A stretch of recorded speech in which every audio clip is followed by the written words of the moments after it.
با سلام و درود. موضوعی که امروز انتخاب کردم برای نمونه سوال نوشتاری امتحان فرانسه پرودوکسیون اکریت اینه: تاثیر فست فود و سریع آماده کردن غذاها بر بهبود کیفیت زندگی، که مربوط به سطح B2 به بالاست، 3.1 و 3.2، و میخوایم که این نمونه سوال رو با جواب با هم دیگه پیش بریم. موضوع دقیقا اینه: de nos jours la nourriture est devenue plus facile à préparer. یعنی این روزا آماده کردن غذا خیلی آسان تر شده. Ce changement a-t-il amélioré la façon dont les gens vivent؟ این تغییر آیا بهبود داده شیوهی که افراد زندگی میکنن رو آیا تغییر داده یا نه؟ Utilisez des raisons et des exemples spécifiques pour appuyer votre réponse. استفاده بکنید از دلایل و مثالای به خصوص برای اینکه جوابتون رو توجیه بکنید. پس نمونه سوال اینه. حالا میخوایم ببینیم که چجوری میتونیم واسه این یه مطلبی رو بنویسیم. خب اینجوری شروع کردیم: le 20e siècle، این در واقع 20 هستش دیگه. خب که مثلا دو تا x میسن حالت رومیه، هر کدوم از این x ها هم یه دهه، مثلا اینجا میشه 20. le 20e siècle a apporté de nombreux progrès. یعنی چی؟ یعنی که قرن 20م پیشرفت‌های متعددی رو برای ما آورده. avec ces progrès، با این پیشرفت‌ها، la vie humaine a changé de façon spectaculaire. یعنی زندگی انسان‌ها به صورت ویژه‌ای تغییر کرده. از certains égards، یعنی از یک جهاتی، از یک جنبه‌های la vie est devenue pire. زندگی بدتر شده، وضعیتش بدتر بشه. mais surtout meilleur، ولی اکثرا اینطوری که بهتر شده. یعنی از یه جهاتی بدتر شده ولی معمولا اینطوریه که عمدتاً بهتر شده. les changements dans les méthodes de préparation des aliments par exemple ont considérablement amélioré nos vies. مثلا برای مثال تغییر در روش‌های آماده کردن غذا به صورت قابل توجهی، considérablement یعنی به صورت قابل توجهی، amélioré یعنی improve کرده، بهبود داده نوی زندگیامونو. La commodité de la préparation de la nourriture aujourd'hui est incroyable. commodité یعنی راحتی آماده کردن غذا aujourd'hui امروزه est incroyable، یعنی غیر قابل باوره. même les poêles sont devenus trop lents pour nous. حتی poêle یعنی اجاق گاز، sont devenus یعنی شده و این به صورت پس کمپوزه است که با اتر صرف شده. trop lents pour nous یعنی امروزه یه طوری شده که حتی اجاق گاز هم برای ما خیلی کنده حساب میاد، خیلی آروم داره کاراشو میکنه. در نتیجه la cuisson au micro-ondes est beaucoup plus facile. cuisson یعنی آشپزی کردن او میکرووند یعنی مایکروویو یا مایکروویو. پس آشپزی کردن با مایکروفر آسان تر شده. nous pouvons appuyer sur quelques boutons et un repas est complètement cuit en peu de temps. یعنی میتونیم appuyer یعنی فشار بدیم sur quelques boutons روی چند تا دکمه، un repas یه غذا کامپلتمان کاملا کوی میشه. کوی از کویر میاد یعنی پخته شدن، کاملا پخته میشه. آن پوتان یعنی تو زمان کمی اتفاق میفته. آن پوتان یعنی تو زمان کمی، خیلی سریع، سسود. les gens passaient des heures à préparer un repas cuit au four.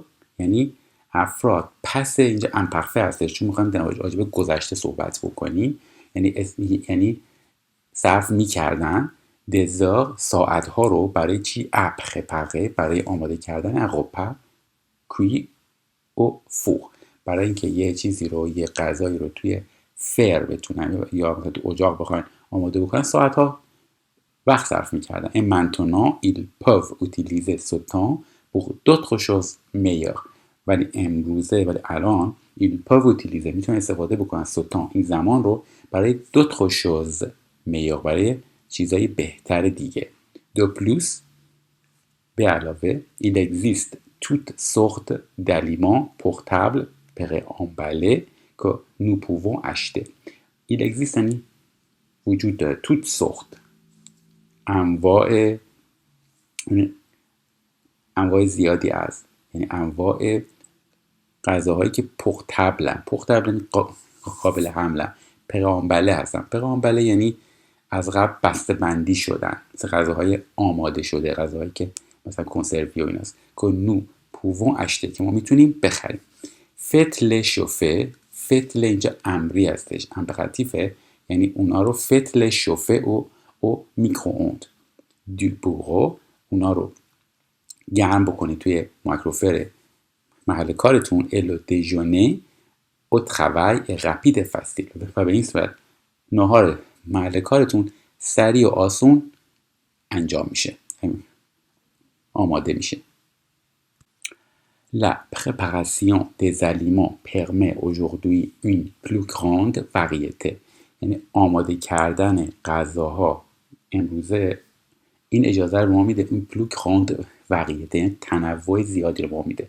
avec les réfrigérateurs et les congélateurs با یخچال و کنژلاتور هم یعنی فریزر nous pouvons conserver de nombreux aliments différents dans nos maisons یعنی ما میتونیم نگهداری بکنیم غذاهای مختلف و متعددی رو تو خونه هامون اتاندونه که یعنی با این فرض که یعنی با توجه به این که la technologie accélère la cuisson تکنولوژی زندگی رو آشپزی رو شتاب میده اکسلره میکنه les gens sont prêts à préparer plusieurs plats même pour un petit repas یعنی افراد آمادن که آماده بکنن plusieurs plats یعنی خورشت و غذا و اینا غذاهای متعددی رو même pour un petit repas حتی واسه یه وعده غذایی کوچیک میتونن چند تا غذا درست کنن چند تا غذای مختلف و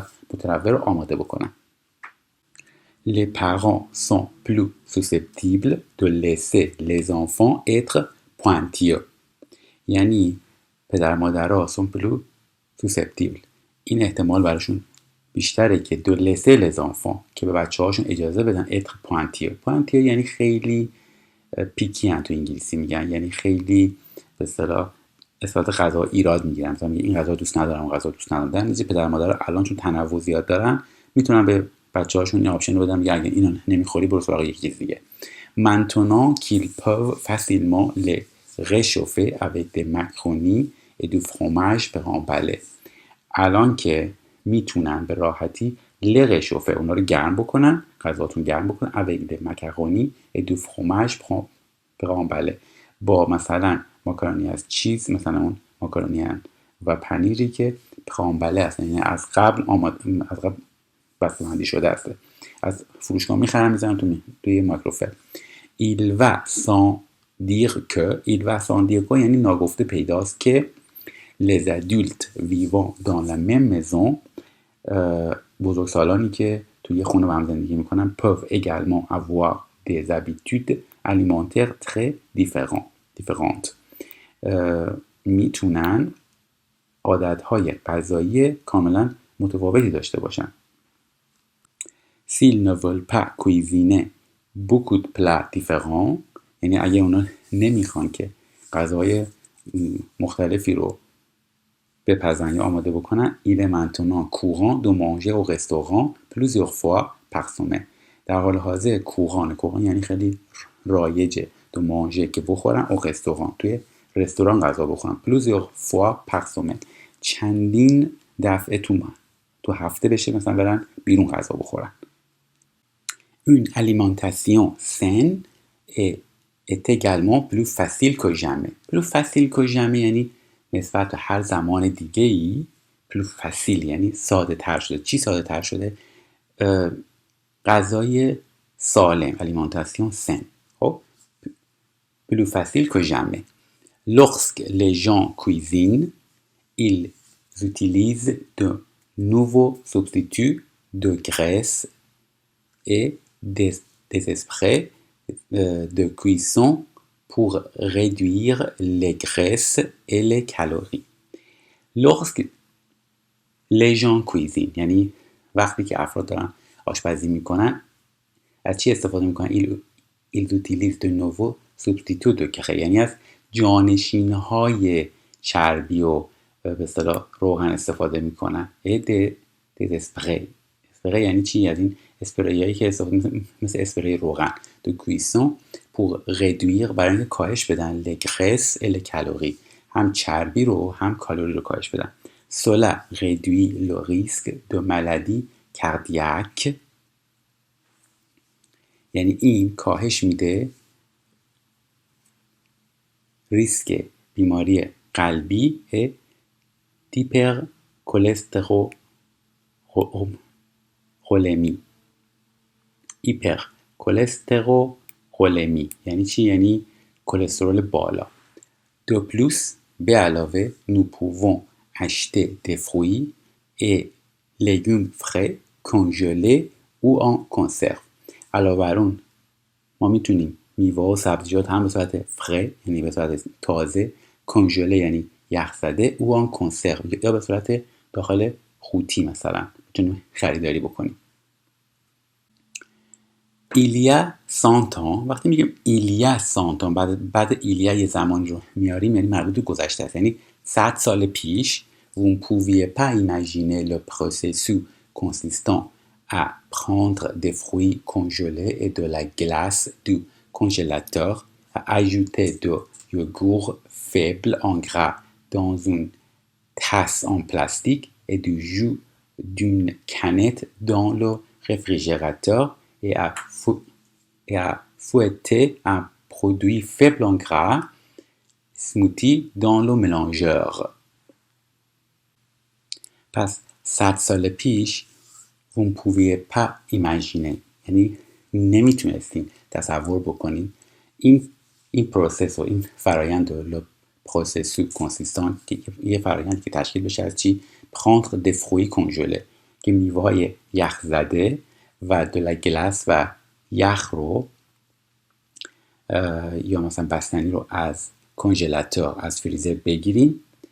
ajouter de yogourt faible en gras یعنی ماست کم چرب و فیبل یعنی ضعیف، فیبل en gras یعنی کم چرب. dans une tasse en plastique داخل یک فنجون پلاستیکی قرار بدیم. et du jus d'une canette dans le réfrigérateur و آب میوه رو هم از یک قوطی از داخل یخچال برداریم. et à fouetter un produit faible en gras smoothie dans le mélangeur و اینکه اینو به هم بزنیم یه محصولی رو که یه محصول یه چیزی یه نتیجه‌ای که فیبل ان گرا باشه، یه اسموتی که از نظر چربی پایین باشه داخل ملانژور، داخل به اصطلاح مخلوط کن. پس ملانژور یعنی مخلوط کن. پس اینجوری میخوایم بگیم که 100 سال پیش اصلا تصور کسی نمی‌کرد که بتونیم مثلا یه سری میوه یخزده و یخ و ماست و اینجور چیزا رو آب میوه رو بیاریم بذاریم داخل یه ظرف و با هم بزنیم و بعد یه اسموتی مثلا کم چرب بتونیم درست بکنیم. خب قبل از اینکه ادامه این ویدیو و ویدیوهای دیگر رو مشاهده بکنید یه چند دقیقه وقت بذارین و وارد این کانال یوتیوب بشین، کانال کلاس زبان، و سابسکرایب بکنید. اون علامت زنگوله رو هم اگر بزنید هر ویدیوی جدیدی که من آپلود میکنم شما سریع متوجه میشین و میتونید بیاین و اون ویدیو رو تماشا بکنید. Notre style de vie est rapide، یعنی استایل زندگیمون، شیوه زندگیمون الان دیگه سریع شده، سریعه. Mais les gens aiment toujours la bonne nourriture، ولی افراد هنوز، یا toujours یعنی هنوز یا همیشه، غذای خوب رو دوست دارن. Ce que la nouvelle technologie de préparation des aliments nous a donné, c'est plus de choix. Ce que یعنی اون چیزی که la nouvelle تکنولوژی جدید préparation des aliments، آماده‌سازی غذاها، nous a donné به ما داده چیه؟ c'est plus de choix، چیه؟ تعداد بیشتری از انتخاب است. Aujourd'hui، امروز، nous pouvons préparer des aliments plus pratiques، plus sains et plus variés que jamais auparavant. یعنی امروز ما میتونیم آماده بکنیم غذاها رو پلو پراتیک، یعنی خیلی پرکتیکال تر و خیلی عملی تر و راحت تر انجام بدیم. پلو سن یعنی سالم تر. پلو وقیه یعنی با تنوع بیشتری. که ژمه نسبت به هر زمان دیگه. اوپاراوان یعنی از قبلها، قدیما. پس نسبت به هر چیزی. پس که ژمه اوپاراوان یعنی نسبت به هر زمان دیگه‌ای نسبت به قبل. خب اینم یه نمونه سوال دیگه بود که با هم دیگه نگاه کردیم با جوابش. امیدوارم که مورد استفاده شما قرار گرفته باشه، به درتون بخوره برای امتحان واقعی TCF و اینکه بتونید نمره خیلی خوبی بگیرید. اگه خوشتون اومد لایک بکنید، به دوستاتونم معرفی بکنید و تو کانال هم سابسکرایب بکنید اگه تا الان کار نکردید.